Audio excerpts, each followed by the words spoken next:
কিভাবে আপনাদের সাথে যোগাযোগ করবেন? আমি আমার নম্বর দিয়ে দেবো, সেটা অসুবিধে নেই, ঠিক আছে। আপনার অফিস?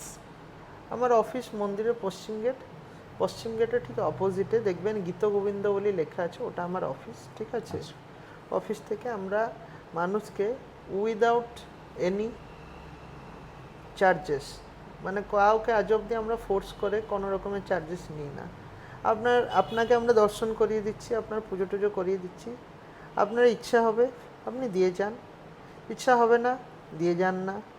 আপনার যদি আত্মা চায় না, আপনি দেখছেন জেনুইনলি আপনাদের জন্য কেউ পরিশ্রম করছে, কেউ খাটনি করছে, আপনার যাই ইচ্ছা হবে আপনি দিয়ে যান। কম দিলেও আমরা কিছু বলি না, বেশি দিলেও কিছু আমরা বলি না, সেটা আমাদের কপাল।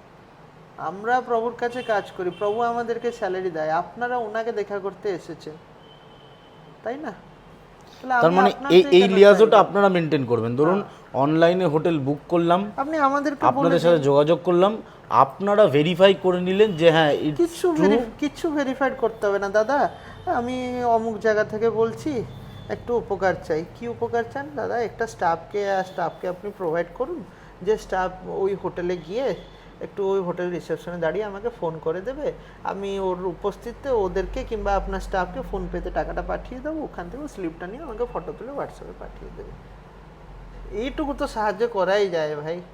ঠিক ঠিক। আর পুরী ছোট জায়গা খুবই, ঠিক আছে, আর তেল খরচাও বেশি পড়ে না, ঠিক আছে। আপনাদের অফিস থেকে পুজো দেওয়ার ব্যবস্থা? দেখুন, পুজো দেওয়ার ব্যবস্থা কি, আমরা দর্শন করিয়ে দিতে পারি। পুজো দেওয়ার ব্যবস্থাটা মানে বেশি কিছু মানে অসুবিধার জিনিস না।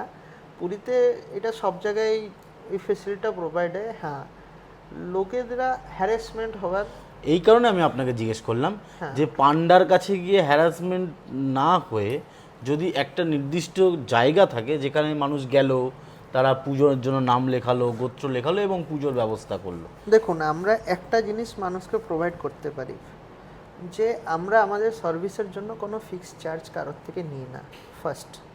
সেকেন্ড কি না, আমরা কাউকে হ্যারাস করে পয়সা নিই না, কেননা আমরা প্রভুর কাছে কাজ করছি। আমার যদি কোনো অসুবিধে যদি হয়, তাহলে আমি প্রভুকে চাইবো, আমি আপনাকে কেন চাইবো? আপনি আপনাকে তো আমার প্রভু তো ডেকে পাঠিয়েছেন, তাই না?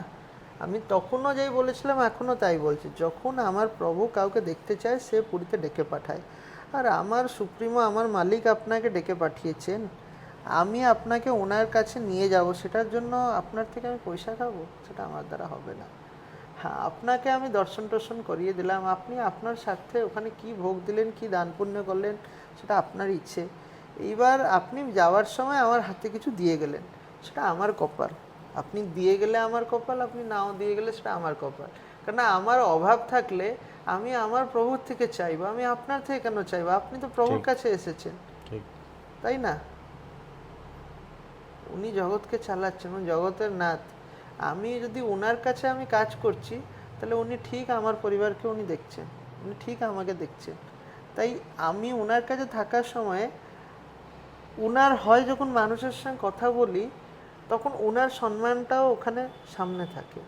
তাই এরকম আমি কোনো কাজ করি না যেটার জন্য ওনাকে মাথা নত করতে হবে, কি ওনার নামটাকে নিচে ফেলা যেতে পারবে না।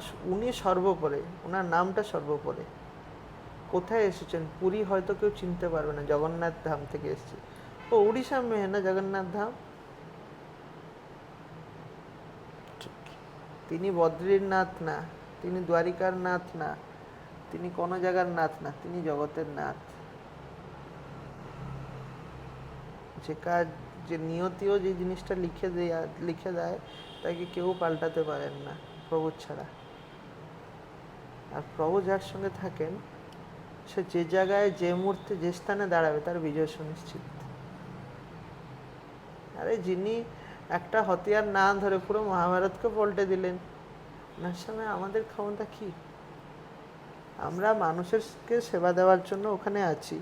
বিশ্বাস করুন, একটা মানুষ যখন ট্রেনে এত টাকা খরচা করে আসছে, কি ফ্লাইটে এত টাকা খরচা করে আসে, এত টাকা দিয়ে একটা হোটেলে থাকে, সে মানুষকে যদি প্রপারলি, যদি ভালো করে, যদি একটু যদি ব্যবহার দেওয়া হয়, সে মানুষ আপনাকে যথেষ্ট ঠিক দক্ষিণা দিয়ে যায়। দক্ষিণা নিয়ে একদম মাথা মানে মন খারাপ করা, মাথা নড়ানো দরকার নেই, আমার বলার মন্তব্য। মানুষের সঙ্গে আপনি সুব্যবহার রাখুন, আপনার ঘর সংসার কিভাবে চলবে সেই দায়িত্বটা প্রভুর উপরে ছেড়ে দিন। প্রভু ঠিক বুঝেন, প্রভু কারোর অভাব রাখেননি। আমি টচউড বলছি, প্রভু আমার কিছু অভাব রাখেননি। প্রভু দেন, যথেষ্ট দেন, এতটা দেন যে যাতে আপনাকে কারোর আগে হাত পাতাতে না হয়। আমি বলছি আমাকে প্রভু দিয়েছে, আমি বুক ফাটিয়ে আমি বলছি ভাই, প্রভু আমাকে প্রচুর দিয়েছে, এতটা তো দিয়েছে যে আমি প্রভুর নাম নিয়ে কারোর থেকে চাইবো না। ইচ্ছা পেলে দাও, ইচ্ছা না পেলে না দাও ভাই, আমি ওর চাকর, একটু তো আমার তো স্বাভিমান তো থাকবে। তাহলে কেন একটা মানুষ ওখানে প্রভুকে দেখতে এসে যে প্রভুকে হ্যারেস করে প্রভুর থেকে চাইবো? কিছু লাগবে না। তুমি সন্তুষ্ট তো? প্রভুর কাছে এসছো, তুমি সন্তুষ্ট তো? সন্তুষ্ট রূপে প্রভুর প্রসাদ পেয়েছো তো? আমার যদি কোনো ভুল ত্রুটি থাকে আমায় ক্ষমা করো। এইটা যেদিন আমার আমার মতন বাকিদের লোকেদের মুখ থেকে বেরোবে, সেদিন পুরীর মন্দির সোনার মন্দির হয়ে যাবে। আর বিশ্বাস করুন, আমরা লোকেদেরকে নিরাশ করব না, লোকেদের মুখ থেকে এটা বেরোবে, পুরীর লোকেদের মুখ থেকে এটা বেরোবে। কেননা পুরীর আগেকার জেনারেশন থেকে এখনকার জেনারেশন শিক্ষিত হচ্ছে, ওরা বুঝতে পারছে যে অতিথি দেবো ভব, আপনারা আমাদের লক্ষ্মী। আমরা সবসময় চিন্তিত থাকি যে আপনাদের যাতে কোনো কিছু অসুবিধা না হয়। ওই জন্য দুর্গা পুজো হোক, রথের আগে হোক, আমরা অ্যাডমিনিস্ট্রেশন তরফ থেকে রিভিউ মিটিং হয়, কি করে লোকজন দর্শন করবে, কি করে লোকেদের সুবিধে হবে। কিন্তু একটা ছোট্ট পুরীর ভিতরে এত সব সুবিধে প্রোভাইড করাটা তো একটু কষ্ট হয়। তার মধ্যে আমরা চেষ্টা করে থাকি যে যাতে কোনো কিছু অসুবিধা না হয়।